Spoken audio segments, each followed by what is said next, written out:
시행령 별표는 작년에도 나왔죠. 우리가 이제 비내화 구조다라고 하는 거, 공장 창고라고 하는 표현을 해서 나왔던 부분이고요. 그래서 별표 5를 좀 보고 있긴 있는데 전체적으로 이제 거의 나올 문제는 다 나왔다. 그럼 이제 그중에서 나머지 중에서 볼만한 것들은 뭐 이런 것도 있지 않을까 싶습니다. 문화 집회 시설이고요. 거기에 해당하는 스프링클러 설치 대상입니다. 그래서 문화 집회 시설이다라고 하면 그냥 수용 인원입니다. 그래서 이 수용 인원 자체도 사실은 시험 문제 나왔던 부분이 있죠. 그래서 수용 인원을 어떻게 정의를 할 거냐. 그래서 숙박 시설이냐. 그래서 그죠? 이제 마무리는 이런 식으로 하는 겁니다. 단순하게 문제를 그냥 내가 풀고 안 풀고의 문제가 아니라 여러분들이 얼마만큼 그동안에 공부한 걸 해석을 해낼 수 있느냐를 평가한다. 그럼 이제 단순하게 수용 인원 100명은 외우시면 됩니다. 모르면 뭐 틀리면 되는 거고, 알면 맞으면 되는 건데, 그죠? 기존에 나왔던 걸 한번 리뷰한다라고 하면 수용 인원의 정의를요, 우리가 숙박 시설이냐 아니면 그 외냐로 이야기하죠. 그래서 그 외적인 부분은 사실 나왔습니다. 그래서 그 외적이다라고 하면 크게 세 가지 정도 있지 않을까 싶습니다. 그래서 큰 의미에서 뭐 교무실 아니면 상담실, 뭐 한 실습실. 그래서 대부분 저는 이제 포커스를 뭐 학교에서 강의를 하는 그런 장소, 학생들이 다닥다닥 모여 있는 장소 이렇게 표현을 하거든요. 그다음에 나머지 거는 실제 체육관이다.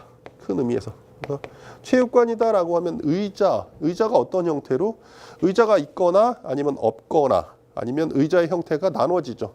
1인 객석이냐 아니면 긴 벤치형 객석이냐로 나눠지는 거죠. 그리고 나머지 그 외에 또 그 외로 나눠진다. 그럼 이제 교무실, 상담실, 뭐 실습실이다라고 하면 면적으로 이야기하죠. 그래서 1.9 제곱미터마다 한 명. 얘는요. 그죠? 4.6 제곱미터마다 한 명입니다. 제가 농담 삼아 요거 숫자, 이거 숫자 다 더하면 합이 0이 된다라고 말씀드렸죠.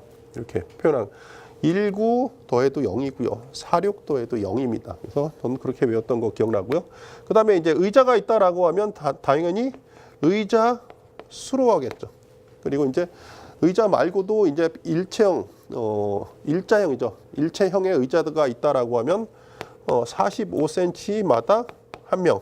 그죠? 엉덩이 크기를 45cm 정도로 보고 있다. 근데 여기 나온 이 수용 인원이다라고 하는 개념은 사실 우리가 성능 위주 소방 설계에서 고시와 관련된 거, 그러니까 사람을 또 다시 뽑는데 그 인원이 실제 우리가 소방법에서 이야기하는 것하고 각각의 법에서 이야기하는 게 좀 상충합니다. 그래서 사실 개인적으로는 뭐 이 수용 인원, 뭐 밀도, 거주 밀도 이런 표현을 잘 좋아하지 않는 게 사실 여기까지 들어가는 건 너무 좀 가혹하지 않나 생각을 해서 저는 거의 빼버리고 있거든요. 그리고 그 외다라고 하면 얘가 3제곱미터마다 한 명이죠. 그래서 이런 식으로. 그래서 얘는 이미 기출이 된 부분이다라고 보시면 될 것 같습니다. 이제 숙박시설은 또 쉽게 나눠지죠. 그래서 뭐 침대가 있느냐 아니면 침대가 없느냐. 침대가 있으면 당연히 침대 수에, 그죠? 여기에 이제 종사자 수가 들어가는 거고요. 침대가 없다라고 하면 바닥 면적으로 합니다. 3제곱미터마다 한 명에 여기 종업원 수가 들어가면 기본적으로 수용 인원은 정리가 끝나는 거고요. 그래서 결과론적으로 이렇게 이야기할 수 있는 거고요. 그 다음에 영화 상영관이다라고 하면 그 대상이 지하층 또는 무창층 해서 500제곱미터마다 500제곱미터 이상이면 스프링클러가 들어가고요. 그 밖의 층이다 그러면 우리가 1000제곱미터 이상. 그리고 얘가 참 재밌습니다. 엄밀히 보면. 그죠? 여러분들 잘 기억을 해주셔야 될 것 중에 한 가지. 문제를 꼬운다라고 하면 볼까요? 무대부가 지하층 또는 무창층이고요. 4층 이상층입니다. 그럼 무대부의 면적이 300제곱미터 이상. 그 외죠. 그죠? 무대부가 지하층, 무창층 또는 4층 이상 외층에 있는 경우 뭐 무대부의 면적이 500제곱미터 이상. 그럼 얘는 또 뭐가 되죠? 이 무대부와 관련된 게 개방형 헤드의 설치 기준하고 똑같죠. 그래서 개방형 헤드다라고 하면 무대부 또는 연소할 우려가 있는 계구부에 들어가는데 실제 그 조건이 지무 43입니다. 지하층, 무창층, 그다음에 4층 이상층에서 300제곱미터 이상이면 개방형 헤드. 그 외면 500제곱미터 이상이죠. 그래서 이게 실제 스프링클러의 설치 기준이면서 동시에 개방형 헤드의 어떤 설치 기준이 된다라고 기억을 해주시면 될 것 같습니다. 그래서 이렇게도 문제를 볼 수 있는 거고요. 그다음에 최근에 개정된 것 중에 하나가 요 별표 1이죠. 시행령 별표 1. 뭐 기본적으로 이제 8가지 구성되어 있습니다. 물분무, 미분무, 포, 이산화탄소.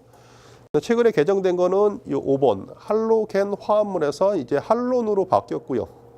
그래서 시행령을 물어보면 기존에 할로겐이라고 쓰면 얘는 그냥 무조건 이렇게 지우는 거죠. 왜? 개정된 내용대로 어휘를 물어보고 있는 거니까. 목적이 그렇다라고 보시면 될 것 같습니다. 그리고 6번 같은 경우 이제 청정인데 청정은요. 할로겐 화합물 또는 불활성 기체 소화 설비로 이름이 바뀌었습니다. 그래서 당연히 물어보는 것 중에 한 가지. 그리고 불말과 이제 강화액이 있는데 강화액 같은 경우는 이제 최근에 들어서 어떤 문제냐, 기술사 기출이죠. 116회 최근에 본 겁니다. 거기에 나왔던 게 이제 강화액 소화 설비의 내용을 물어봤던 적이 있습니다. 그래서 이제 그렇게 이제 깊이 있게까지, 그러니까 화재 안전 기준에 강화액 소화 설비는 분류만 되어 있지. 그러니까 시행령에서 분류는 되어 있지만 실제 세부적인 기준은 없지요. 그래서 여러분들은 없는 거를 공부하실 필요는 없고요. 그냥 최소한 요 별표 1에서 소방시설에 대한 분류는 개정된 내용은 좀 더 기억을 해주시길 부탁드리겠습니다. 그래서 얘는 다 써야지 몇 점이죠? 4점입니다. 그죠? 그럼 이제 하나 쓰면 0.5점 정도 보신다라고 보시면 될 것 같습니다. 그리고 반발력입니다. 사실 이제 반발력은 참 여러 가지 해석이 있고요. 큰 의미에서 잘못된 해석도 있는 부분, 그리고 이제 반발력을 어떻게 물어보느냐에 따라서 계산법이 틀려지기도 합니다. 그래서 반발력은 실제 관경, 그러니까 옥내소화전이 호스나 또는 일정한 단면적을 갖고 오다가 말단에서 그죠? 관창의 형태로 단면적이 축소가 됩니다. 그래서 축소가 된다라고 하면 축소에 따른 힘이 발생하고요. 그 변화된 힘의 크기를 우리가 반발력 이렇게 물어보기도 합니다. 그래서 경우에 따라서 이렇게 단면적 축소라고 하는 의미. 그러니까 얘가 40mm로 왔다가 대략 13mm의 형태로 빠져나간다라고 하면 어디? 그 축소되는 부분에 걸리는 힘을 물어볼 수도 있고요. 그다음에 뭐 사용자의 특성에 따라서 이 힘을 물어보기도 하고요. 그다음에 얘를 사실 좀 엄밀히 이야기하면 좀 어폐가 있지만 저희가 프렌지 볼트 이렇게 표현하죠. 양쪽의 배관을 이음 접합하는 방법 중에 프렌지 볼트 있거든요. 이제 프렌지 볼트에 만약에 볼트링을 하기 위해서 이렇게 볼트를 체결한다라고 하면 여기에 걸리는 힘은 얼마냐 이렇게 뭐 물어보는 게 있습니다. 결국 힘이다라고 하면 뭐 P, F는요. 뭐 PA 아니면 F는 또는요 유동에 따른 로QV 이렇게도 표현하는데 그에 따른 합력의 힘. 일반적으로 이제 힘이다라고 하면 뭐 얘를 지구 한 바퀴로 볼까요? 한쪽에서 유체를 확 밀어버리면 그죠? 그에 따라 반대로 작용하는 힘이 없다. 그럼 점성이 없다라고 표현. 얘가 계속 도는 거죠. 빙빙빙. 이제 그런 일은 현실적으로 불가능하고요. 유체가 갖고 있는 고유한 뭐 성질에 따라 점성이 됐건 또는요 힘에 따른 반발력이 됐건 두 힘은 상응할 수밖에 없다라고 보시면. 그래서 얘 같은 경우도 실제 가압송수 장치로부터 유체가 오기 위한 힘이 있고요. 그에 반대로 작용하는 그렇죠? 정지하려는 힘, 뭐 정지하려는 힘이다라고 하면 유체의 점성에 따른 힘 이렇게도 해석을 할 수가 있겠죠. 그래서 큰 의미에서는 반발력 이렇게도 물어본다. 그래서 그 부분에서 작용하는 힘이 얼마냐. 그래서 힘이다라고 하면요. 애초 유체가 올 때 P1A다라고 하는 가압송수 장치의 힘이 있고요. 그에 따라 유체가 유동하는 유동에 따른 힘이 있는데 그 힘은 결국 그 상응하는 반대의 힘과 같다. 그죠? 그런데 문제는 유체가 이렇게 쏟아지는데 대기압 상태로 빠져나가는 것이 문제다. 얘를 어떻게 해석할 건가? 이 P2죠, P2. 얘는 결국은 대기압으로 나갔기 때문에 압력은요. 우리가 제로로 보는 거군요. 그래서 얘를 힘이다라고 하면 실제 P1A1의 로Q V2 마이너스 로Q V2의 형태로 물어볼 수가 있는데 문제는 이제 단면적이 축소되면요. 결국 뭐 단면적에 따른 속도가 발생하죠. 그럼 얘를 우리가 V1의 속도로, 그다음에 축소된 속도를 우리가 V2라고 했을 때 V1과 V2를 굳이 비교해 보면 어느 쪽이 훨씬 더 빠르죠? V2가 훨씬 더 빠릅니다. 동일한 양이 갈 때. 그럼 이제 얘를 좀 더 쉽게 정리하면 P1 A1에 그렇죠? 로Q V2 마이너스 플러스 로Q V2. 근데 얘를 이제 뭐 건너뛰어서 정리를 하면 그냥 로Q 같다. 그리고 V2 마이너스 V1의 형태다. 이렇게 이제 힘을 정리할 수 있다라고 보시면 됩니다.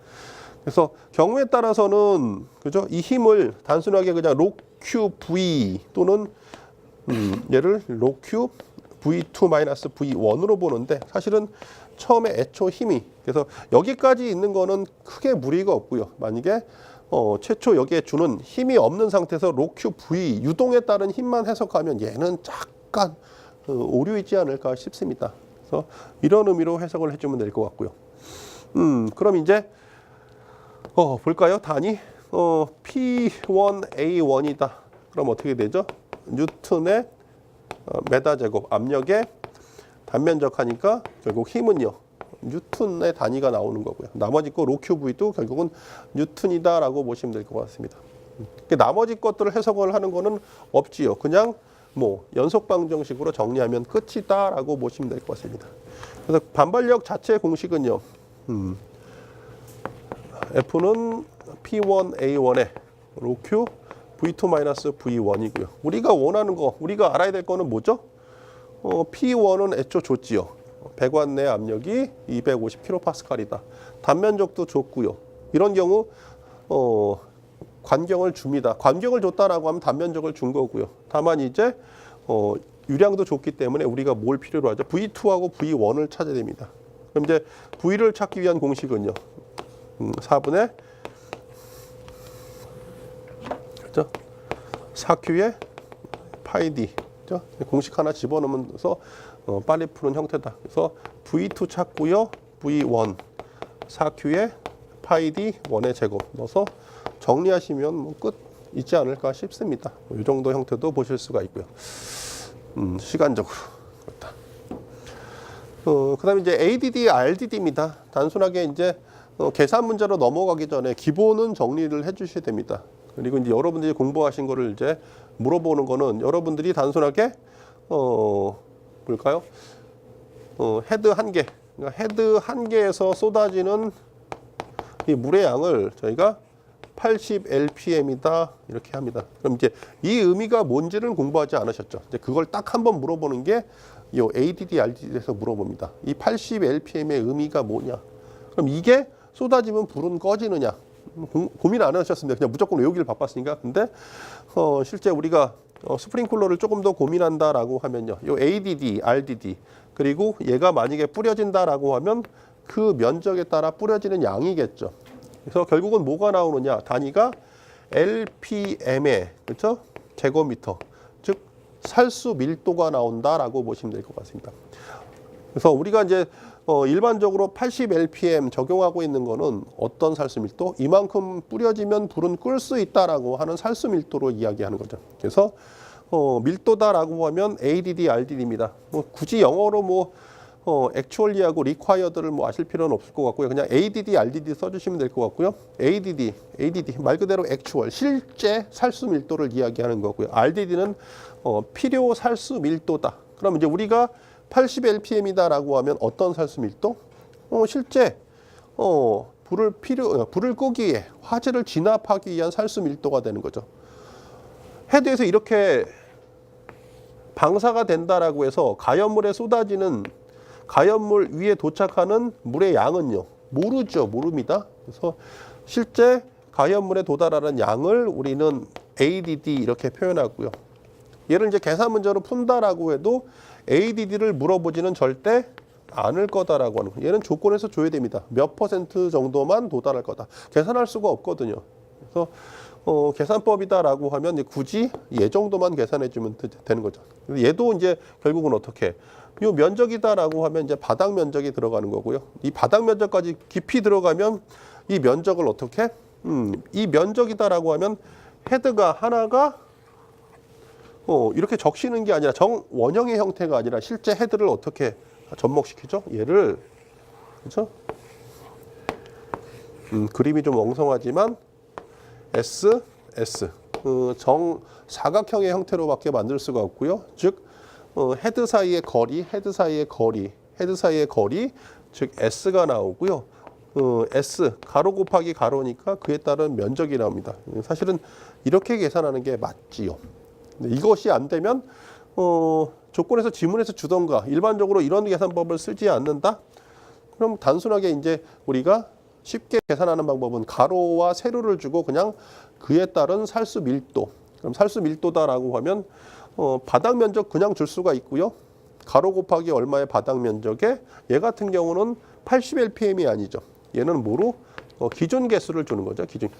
기준 개수. 그래서 이렇게 푸는 방법도 있다라고 하는 거죠. 그래서 개념 자체는 뭐 가연물의 상단 표면적분의 실제 가연물에 도달하는 방수량 얘가 이제 ADD인 거고요. RDD다라고 하면 가연물의 상단 표면적분의 화재를 진압하기 위한 방수량 정도 적으시면 개념적으로는 끝난다라고 보시면 될 것 같습니다.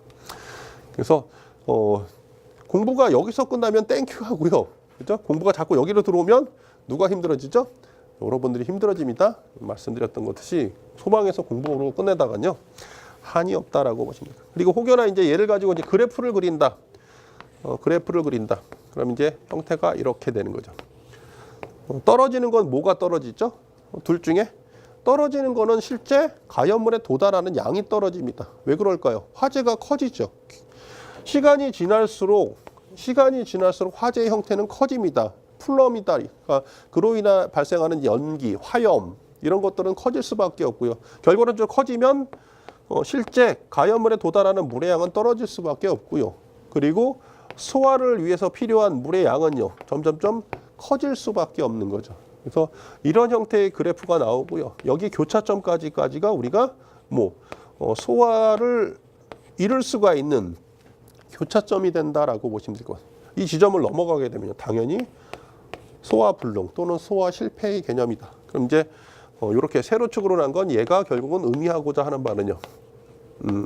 밀도, 살수 밀도가 된다. 이 비슷한 그래프가 똑같이 하나 나옵니다. 뭐죠? 얘가 NPSH-AV. A로 시작하면 똑같습니다. 그리고 NPSH-R이라고 하는 거. 그래서 얘는 수도다, 그에 따른 시간이다 이렇게 표현한 거죠. 그래서 얘도 결국은 우리가 유효 흡입수도하고 필요 흡입수도를 고려하게 되는데 얘도 교차점까지는 펌프의 흡입축에 물이 들어오고요. 교차점을 넘어가는 순간 펌프의 흡입축에 물이 들어오지 않는다라고 설명할 수도 있다라고 보시면 될 것 같습니다. 그래서 개념을 잡아주시고 그 다음에 그 후로 각각의 식에 대한 기본적인 암기가 되셔야 된다라고 보시면 될 것 같습니다. 산소 지수입니다. 개념적으로. 그죠? 산소 지수다라고 하면 연소 방지 설비고요. 연소 방지 설비에 어떤 연소 방지 도료가 있고요. 그다음에 일반적으로 여러분들은 처음 산소 지수를 오로지 연소 방지 설비에서 배우지만 사실 산소 지수 같은 경우는 난연 제품에 들어가는 기본적인 정량적인 데이터 값 정도 보시면 될 것 같습니다. 이제 얘를 화재 안전 기준에서 표현하고 있는 거니까. 그러니까 결국은 산소 지수 물론 이제 숫자가 나옵니다. 30 이상 또는 CPVC 같은 경우 60 이상 이렇게 나오는데 그 숫자는 숫자가 나왔대서 얘를 정량적으로 값으로 보면 조금 곤란합니다. 얘는 정성적인 값이다. 둘을 비교하는 숫자. 그래서 숫자가 높을수록 결과론적으로 연소가 좀 어렵다라고 하는 거죠. 그래서 난연이다. 난연이 개념이 안 잡히시면 방염이다라고 보시면 될 것 같습니다. 그죠? 잘 타지 않게 어떤 성질을 부여한 거죠. 그래서 건축물 재료의 특성을 잠깐 이제 정리해 보시면 세 가지. 얘를 불연재. 그다음에 얘는 또 하나를 준불연. 그다음에 얘를 난연 재료 이렇게 표현합니다. 예전에는 얘를 난연 1급, 난연 2급, 난연 3급 이렇게 표현하는데 그 표현은 없어졌고요. 그냥 불연재, 준불연재, 난연재 정도죠. 그래서 개념 정도. 얘는 불에 타지 않는 성질이고요. 얘는 불연재료에 준하는 성질입니다. 그러니까 성질이다라고 하면 태생적으로 타지 않는 재료다라고 보시면 될 것 같고요. 얘는 불에 타지 않는 성능입니다. 그래서 일정한 조건을 가지고 우리가 화재가 쉽게, 즉 연소가 쉽게 되지 않도록 어떤 착화에 대한 저항성을 부여했다 이렇게 표현하거든요. 그래서 이 난연의 개념에서 이 산소 지수를 조금 더 가져오시면 이해가 쉽지 않나 싶습니다. 공부할 땐 저도 이해 안 되면 그냥 외웁니다. 통째로 외우고요. 시간이 지나면 그걸 계속 되뇌이면 그 의미가 생각이 난다라고 하는 거죠. 그래서 얘 같은 경우는 시료에, 그렇죠? 측정 용기에 시료를 놓고요. 위에 상단에서 불을 붙인다라고 하는 거. 그래서 그럼 이제 여기에 이제 가스를 집어넣는 거죠. 공급. 그러면 가스다라고 하면 산소하고 뭐 질소에 따른 그 소비되는 산소의 양을 이야기하는 거니까, 그죠? 그 양에 따른 백분율을 이야기하는 거니까 이제 식은 이렇게 결정이 되는 거죠. 뭐 특별하게 별도의 가스를 집어넣는 거 아니고 순수하게 연소가 지속되는데 필요한 산소의 양, 이를 산소지수 이렇게 표현하는 거죠. 네, 그럼 이제 그 양을 얼마만큼에 끊을 거냐, 시간은 특별하게 어떤 시간을 부여하는 게 아니라 지금처럼 이야기하는 것처럼 재료가 타는 시간. 그래서 탄다라고 하면 연소 3분 아니면 착화된 후 화염의 길이가 실제 탄화된 탄 재료의 길이가 50mm 이상 딱 됐을 때를 시간을 끊는 거죠. 그걸 가지고 산소 지수를 계산한다. 그럼 정량적으로 그렇게 나오면 뭐 우리가 기본적으로 뭐 30 이상이다. 연소 방지 도료에서 쓰고자 하는 건 30 이상인데 일반적으로 다른 쪽에서 만약에 난연 테이프를 쓴다라고 하면 얘는 28이다. 그럼 30과 28의 의미는 얘가 30이다. 28이다. 산소가 30 들어간다. 산소가 28 들어가. 28%의 어떤 퍼센테지 개념이 아니라 그냥 오히려 30이 훨씬 더 산소를 많이 필요로 하니까 28보다는 연소하기 어렵다라고 하는 정성적인 개념이 숨겨져 있다라고 보시면 될 것 같습니다. 그래서 식은 뭐 이렇게 구성되어 있다라고 보시면 뭐 어렵진 않을 것 같습니다.